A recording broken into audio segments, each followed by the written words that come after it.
Hi, I'm Lisa Hayden with Channel 6 Central Kentucky TV, community focus on Washington County. And we are happy to have with us today Mag Burton, Right. who is with the Caring Place, our domestic violence shelter in Lebanon, Kentucky. And welcome, Mag. Well, thanks for having me here. Well, Mag, you know, it's the season of giving, and I always think of the Caring Place. This shelter has been in operation now for how many years? 26 years. 26 years. Unbelievable. 26 years. It's amazing. It's a blessing, actually. Yeah. It's a blessing Yeah. to be here that long. And it was started by the Sisters of Loretto and the Dominicans, Sisters of Loretto. I'll just say that. Sister Judy Pope. Judy Pope. That's right. She had the vision, and she just decided that Lebanon needed it. Yeah. Well, the community needed it, actually. Exactly. And she went for it. She talked to all the community leaders, and overnight, the vision became a reality. It became a reality, and she just made a few calls, had a meeting, and the Caring Place came into reality. Yeah. It's amazing. It is. It's truly amazing. I wonder, Mag, how many women the Caring Place has cared for through the years? Over 1,500 in 26 years. Wow. Wow. So to go to the domestic violence shelter, of course, you have a phone number to call. And, you know, here we are at the holidays, and sometimes those holidays can cause a lot of friction in homes. Right. And I imagine that you probably have more calls this time of year. We do. I was just telling him a few minutes ago. Things change drastically whenever the holiday season does come around. We estimate during the year, every day we get like 15 to 20 calls per day. Wow. During the holiday season, it goes from the 15 to 20 to sometimes 25, 30. It just depends. Sometimes it's not always for shelter. Mm-hmm. It could be for food. It could mm-hmm. be for clothing. It could be just to talk because the anger comes up a little bit more. Mm-hmm. They're more upset about maybe the usual things. You know, a lot of times people have a hard time being able to adjust to the extra bill of purchasing things for Christmas. Right. You know, and they're, again, that creates Christmas, stress. Yeah, even in the happiest of homes. Yeah. Well, that extra bill, Don't I know? Yeah, it does. It makes a big difference. And a lot of times if the house already has a few problems in it, anger, low income, mm-hmm. Domestic violence happens in even a home that makes over $100,000 a year. Yeah. Yeah. The best of neighborhoods. It has no boundaries, does it? No religion, no income, right? No race, no religion, anything. Domestic violence happens in our own backyards. Yeah. It happens to our family, our friends, our co-workers, mm-hmm. So when the holiday season comes around, it's just a heightened sense of emotions. It's a heightened sense of fear, anxiety, and, that's why we're here. Yeah. That's why we've been here for 26 years, just to talk. Yeah. Our former clients call us. Yeah, as we always say, when they leave the Caring Place for 26 years, we're here for them. Mm-hmm. Mm-hmm. And for 2 years we contact them, they contact us, they come mm-hmm. by and they visit. Yeah. And, and we help them through the holidays. If it's nothing but to come by and say, we're here. Mm-hmm. We're going to help you, and then come by and eat a meal with us. Come by and just talk to us. Mm-hmm.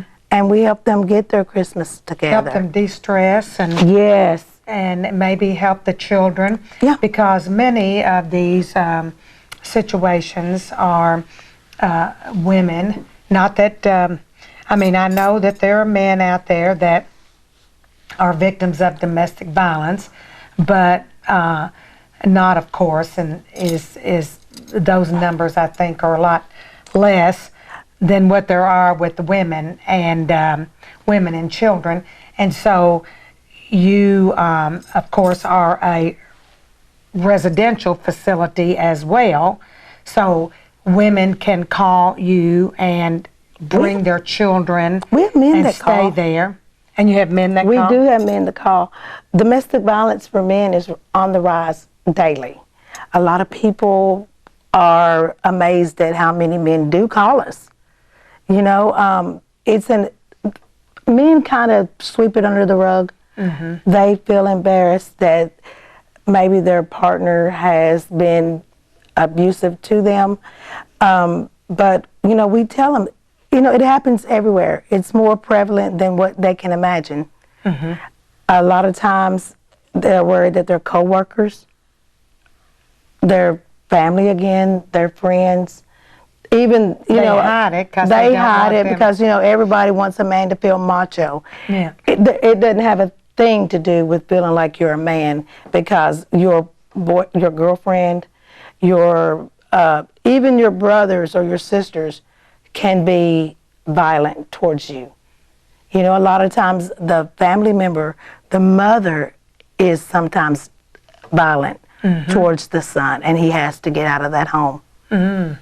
So it's not Of course, always you don't the accept wife. men at the No, facility, but we you do refer help them. him find the place that he needs to go to. I see. No, we don't turn anyone down unless we have references and referrals available for them. So no, we make sure that everyone has help when they hang Where up is a that phone. domestic violence shelter for men? I don't even know of any. We can't tell you. I mean, is there in There is a Lexington number. or Louisville? There's some in Louisville. There's in Lexington. There's also some in Somerset. There's some in Pulaski County. They're everywhere. There is almost, and it's kind of sad to say, there is almost as many domestic violence shelters for men as there are for women now. Wow. I sure didn't know that. Yeah, there are just as many, because Now, they take the kids what and are the go. requirements to be able to get into the caring place? When you know, if you, you've been abused by your husband or boyfriend, or the father of your children, or who, then, I mean, does it have to be a partner? I mean, what are the requirements or the eligibility on that?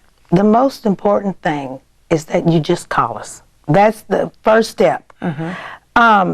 We don't have really big requirements, because domestic violence is mental, physical, emotional, financial. So, you know, there's so many contributing factors to domestic violence. A lot of people don't understand that financial abuse is one of the leading things that's on the rise a lot. Is that right? You know, if your partner takes your paycheck every time you get paid and then doles out $50 for groceries for a family of 4, that doesn't feed a family of 4. But he wants receipts. He calls the whole time that you're there. He checks the mileage to the grocery store and back and expects change. Or you have credit cards and bank cards and checkbooks, but they're all in his name. That's financial abuse. Or all the utilities are in your name. So if you decide to leave, and again, all the bills are in your name, but all of the like I said, the checkbook, the bank cards are in his name, how are you going to pay those things? That's right. So now you started out in the hole, because when you leave, the bills are still mounting. And if you don't have clear credit, then you're not going to be able to move into a home. because you've got to pay those debts off. Yeah. Financial abuse is really a hard stepping stone for a woman who decides to leave her abuser. And like I said, when he takes her check and he tells her that she's not smart enough to spend her check, then she doesn't know what she's supposed to do, how she's supposed to spend it, where she can spend it. So then she needs to be in financial literacy classes. That's another thing that we do with our ladies. You all offer those? That's great. We work with her on doing those things. So it is important. And so also, I suppose you would help in the process of if there is physical abuse in filing court charges. We attend court with her. We help her get her DVO. And Domestic violence order. A domestic to violence keep him order. away. Right. When a woman comes into the shelter and she experiences domestic violence, the physical domestic violence, it not only goes just the bruising, it bruises her heart. Of course. Of course. If you think about it, it's emotional abuse. yes, it's so hard to admit that the person that you chose is the person that hurts you the most. And to tell your family and your friends that you made a mistake after you've bragged on how great he was, because it doesn't start day one. Right. You know, and I always say, when you meet that person, he's like Prince Charming. You know, he sweeps you off your feet and he tells you you're beautiful and he wants to spend all the time in the world with you. You know, and he's great. He's a great guy. And then one day, you don't need to hang out with that girl. You don't need to go to your mom's every day. Don't call your dad every day. Don't go to do this. Well, that dress is too tight. Or your hair is not pretty enough. Or you don't need to wear your hair like that. Don't cut your hair. I like it long. Or you're beautiful without makeup. So then you start doing that. Or instead of going to this house, let's just stay home and we'll sit here and we'll just cuddle. And before you know it, you're isolated. And the girl that used to be so pretty and wore the makeup and had her hair dolled up every day and wore those cute little outfits, she's not doing that stuff anymore. And she's not going anywhere anymore. She's staying home. And her nerves are frazzled because even though she's home, when he loved her cooking, she's not cooking as well as she did in the beginning. And where they used to like just kind of play fight, now he's pushing her a little harder every day. And he's always in her face. And every decision that she made for the good of the home or for the good of their relationship, for some reason now, it's the worst thing that ever happened. To where she has no self-esteem, no self-confidence, and she's always nervous. And he's taken over everything in the home, everything in her heart. He's taken control of her whole life. Total control. Total control. So then it's physical and mental and emotional. As I said, it didn't start overnight.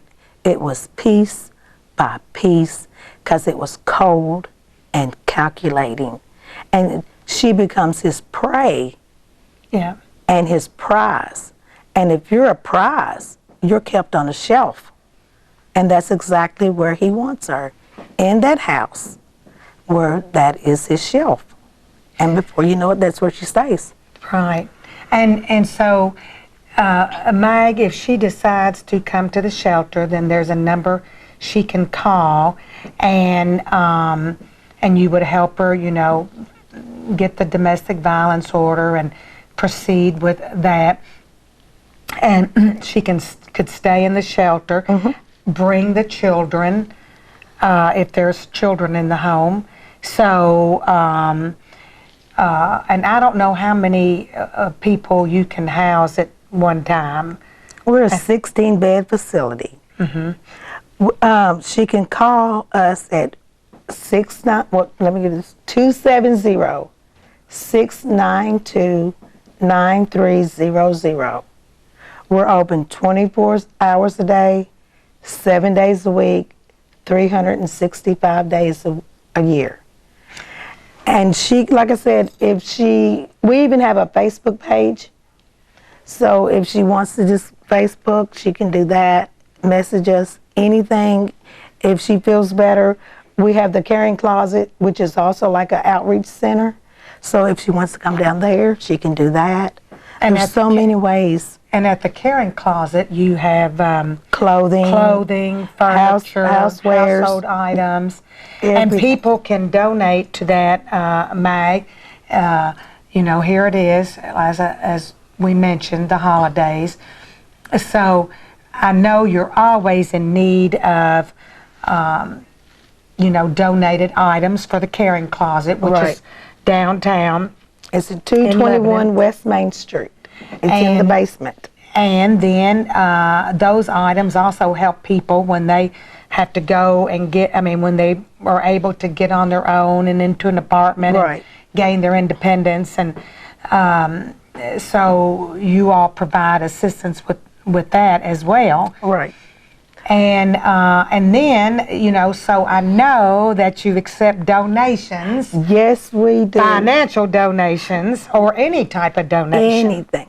At the Caring Closet, 100% of the proceeds that are sold there goes back into the shelter to help a woman get into her home. Any donation, like I said, we accept everything there. I mean, as small as a salt shaker and as big as you can, closet, chest of drawers, anything that makes a house a home, we need it. Anything and everything. So if they have a yard sale or, just call us. Anything left over from the yard sale? Anything from your yard sale. Like right now with the holidays coming up, a lot of people are donating their toys, their used toys and everything, their clothes that they're trying to, make room for, everything. Because like I said, the profits of everything that is sold at the Caring Closet goes to help a woman move into her home. Yeah. So it is a big help. And you also, if someone wanted to send a check, how would they do that? They send it to our post office box. It is P.O. Box 945, Lebanon, Kentucky 40033. And if they wanted to, can they donate online? Is there No, we haven't got that far yet. But okay. No, Okay. Just send it by, as they call it, snail mail, and we'll get it. Yes, okay. We will get it. And then if they have furniture and things, they can call the Caring Closet. There's a number for there. Yes, ma'am. It is 270-692-1427. And I know that, for example, our Business and Professional Women's Club, here we do a collection at Christmas time for just things like toiletries and, everyday needs that you would need at the caring place, paper towels, toilet paper, garbage bags, yes, toothpaste, everything. Everything, and we appreciate it. Yeah. As I said before, anything that makes a house a home, anything that makes you feel that your house is in order. Yeah. Those are the things that we need more than anything there. Our shelter needs, it's like any other home. Yeah. Because our shelter is just like a house. Right.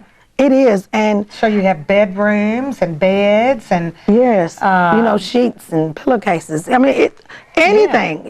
Anything. Like again, it's just like a house. Yeah. So, So everyday things. everyday things. Yeah. We- Couches, chairs. Yeah. Yeah. We have all those things.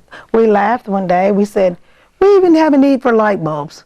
You know, just a light bulb. Yeah. Just the simplest of things that a lot of people don't think about. Mm-hmm. Those are the things that mean more to our shelter and our clients than anything. And of course you're a 501c3 Nonprofit. nonprofit. So if you give, those donations are tax deductible, and if you give a or a financial donation, a check. So, Mag, I just want to tell you, I really appreciate you being here today, and so if you'll just, I want to wish you and everyone at the shelter a Merry Christmas, and I want to thank you for your 26 years of being in existence. And of course, Delina informed me, who's the executive director, that is celebrating her 20-year Oh, yeah, she's been here a long time. anniversary as the executive director. And that's hard to believe, all of you, that people have been there. I've been dealing with your shelter a long time, and have been very, with some of the women I used to work with in social work, making referrals to the shelter, and just so glad you all are still in existence. But we need the community support and able to keep you all going. Yes, and the community has really been good to us. Yeah. I'll tell you what, Marion Nelson in Washington County has supported us so well. Yeah. And we thank each and every person that's helped us. Yeah. It has. We're They've just really glad that- been good to us. But it never hurts to get a few more donations. No, So donations I are wanna our plug friend. that one more time. Channel 6, of course, Central Kentucky TV is a supporter of the Caring Place, and so I want, if you would just give those numbers and that address again, Mag, so they can contact you, I would very much appreciate it. The Caring Places number is 270-692-9300. Our address is Post Office Box 945, Lebanon, Kentucky 40033. The Caring the Caring Closet is 270-692-1427. And anything that anyone can help us with, we would dearly appreciate it. And also, if you need them for domestic violence problems, especially here during the holidays, call them and they will help you. That's exactly, if anyone needs us. Yes. Like I said, we're here 24 hours a day, 7 days a week, 365 days a year. So if you or anyone that you know is in need, please give us a call, and someone will get back with you as soon as possible. So thank you very much. Thank Mag, you for having and me. I Merry appreciate Christmas. it. Merry Christmas.